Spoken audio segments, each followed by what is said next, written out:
Somewhere in Texas, there are entire counties where nobody seems particularly interested in what you're building on your land. Not in theory. Right now. While the rest of America turned property ownership into a permitting exercise, a few corners of Texas just didn't follow along. Most of the country, building something simple feels like launching a small space program. A cabin needs a permit. A shed needs a permit. A rainwater tank that looks slightly unconventional needs a permit, an inspection, 3 forms, and a man named Gary who needs to measure something with a clipboard.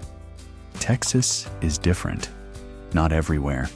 Try building a tiny house in Austin, and the city materializes almost immediately.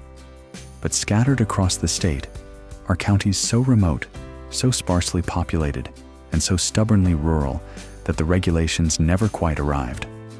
Places where the nearest neighbor is half a mile away, where the loudest sound at night is wind moving through dry grass, and where the county government is less concerned with your chicken coop than with whether the road survives the next storm. Texas has 254 counties, more than any other state. Most people know the famous ones: Dallas, Travis, Harris. But the real Texas lives far past those, out beyond the suburbs, past the highways, past the last gas station selling coffee that tastes like a bad decision. Out there, land is still cheap, space is still abundant, and off-grid living isn't a lifestyle choice. It's just how things are. Before we start, one clarification. When I say a county is off-grid friendly, I don't mean it's a lawless frontier where you can assemble a castle out of shipping containers and nobody notices. It usually means something far more modest: low population density, huge stretches of rural land, and very little development pressure, which translates to cheaper land, fewer restrictions, and neighbors who are too busy fixing their fences to notice your solar panels. Places where people, mostly, leave each other alone. In modern America, that's becoming genuinely unusual. Keep moving west on a Texas map, past the point most people bother, and the landscape opens into something almost cinematic. That's Hudspeth County. It sits along the Mexican border just east of El Paso, and the word remote finally earns its meaning here. The entire county has a population of around 3,000 people. Not 3,000 in a town, 3,000 across the entire county. Wide desert valleys, distant mountains, open sky, and long stretches of road where 10 minutes can pass without another car appearing. For off-grid living, that kind of emptiness is a practical advantage. Low population means low development pressure, which keeps land prices low. Parcels in Hudspeth County still appear on sites like Zillow in roughly the range of $300 to $1,500 per acre, depending on road access and how far out you're willing to go. The trade-offs are real. Summers are brutal. Water requires planning. The nearest grocery store involves a serious drive. But for people after space, sunlight for solar, and silence that's genuinely hard to find near cities, Hudspeth County makes a compelling case. Just northeast of Hudspeth, the landscape shifts. The flat desert suddenly rises into rugged peaks and rocky canyons. Culberson County. This is where the Guadalupe Mountains cut through West Texas, including Guadalupe Peak, the highest point in the state. Despite scenery that looks pulled from a film set, Culberson County holds only around 2,000 people across thousands of square miles. Most of the county orbits the small town of Van Horn, which most travelers know only as a stop on Interstate 10. Move away from that highway, and the land becomes almost completely empty. Land parcels here appear roughly in the range of $900 to $3,000 per acre. It's still remote West Texas. Services are limited, distances are long, but the combination of open land, endless sun, and very little development pressure makes it worth knowing about. If Culberson County has mountains, Jeff Davis County makes them the whole point. This is where West Texas stops resembling a flat desert and starts looking like someone misplaced a piece of Colorado. The Davis Mountains rise straight out of the surrounding desert, a volcanic range with twisting canyon roads, cooler air, and sunsets that feel slightly unfair to the rest of the state. About 2,000 people live here, mostly around the small town of Fort Davis, a quiet historic settlement surrounded by ranch land and some of the darkest night skies in North America. Dark enough that the area houses the McDonald Observatory, where astronomers spend their nights staring into the universe while the rest of Texas sleeps. Land here costs more than in the flat desert counties. The scenery carries a premium. Parcels typically fall somewhere around $3,000 to $5,000 per acre depending on terrain and views. You're not just buying acreage, you're buying elevation, cooler air, and a night sky that doesn't apologize for itself. South again, and the mountains fade back into open desert. Presidio County, Big Bend country. The population is around 6,000, spread across a vast landscape of dry valleys, rugged hills, and highways that vanish into the horizon. Most residents live in the small towns of Presidio and Marfa. Marfa has developed a peculiar reputation over the years. Part desert town, part art world curiosity, famous for unexplained lights and a gallery scene that arrived in the middle of nowhere and somehow stayed. Outside those small pockets, Presidio County is what it's always been. Open ranch land, and a lot of it. That abundance keeps prices approachable. Depending on terrain and road access, parcels appear roughly in the range of $500 to $2,000 per acre. Summers are intense, distances are long, and big city conveniences are hours away. What you get instead is wide open space, blazing sunsets, and near total quiet. Presidio County is wide. Brewster County is somehow wider. It's the largest county in Texas, large enough that you can drive for hours across it and still feel like you've barely covered ground. Fewer than 10,000 people live here. Most are in Alpine, a small but lively desert town that serves as the informal gateway to the surrounding wilderness and to Big Bend National Park, which covers over 800,000 acres on its own. The scale of this place is difficult to overstate, and where there's that much land, reasonably priced parcels still exist.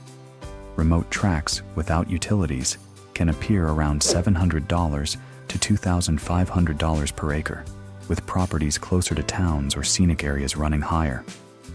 The isolation is genuine. Distances are long, summer heat is serious, and the nearest city is hours out. But for people drawn to enormous landscapes and the kind of quiet that's becoming rare almost everywhere, Brewster County offers a different version of Texas entirely. If Brewster County felt large, Terrell County manages to feel quieter. The population here is around 750 people. There are neighborhoods in Dallas with more residents than this entire county.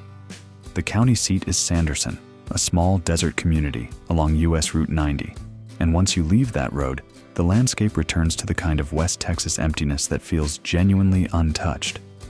This is ranch country, large tracts, low density, virtually no development pressure. Land prices reflect that. In some listings, parcels appear roughly in the range of $600 to $1,300 per acre, particularly for larger remote properties. What's available in Terrell County isn't convenience, it's silence. And a lot of it. Pecos County pulls things back slightly toward the functional end of the spectrum. The population is around 15,000, which in this part of Texas constitutes something close to busy. Most of that activity centers on Fort Stockton, a historic desert town along Interstate 10 with gas stations, restaurants, and actual stores. By the standards of West Texas, it's almost metropolitan. Step outside town and the county returns to classic ranch land. Dry hills, open desert plains, fences running straight to the horizon. Larger rural parcels sometimes appear roughly in the range of $700 to $2,200 per acre, with more remote properties on the lower end. It's still desert country, still hot, still spread out. But for people who want space without completely sacrificing access to basic services, Pecos County finds a reasonable middle ground. After miles of dry ranch land, Val Verde County offers something genuinely unusual for this part of Texas: water. Specifically, Amistad Reservoir. one of the largest bodies of water in the state, stretching across miles of rugged desert terrain along the Mexican border.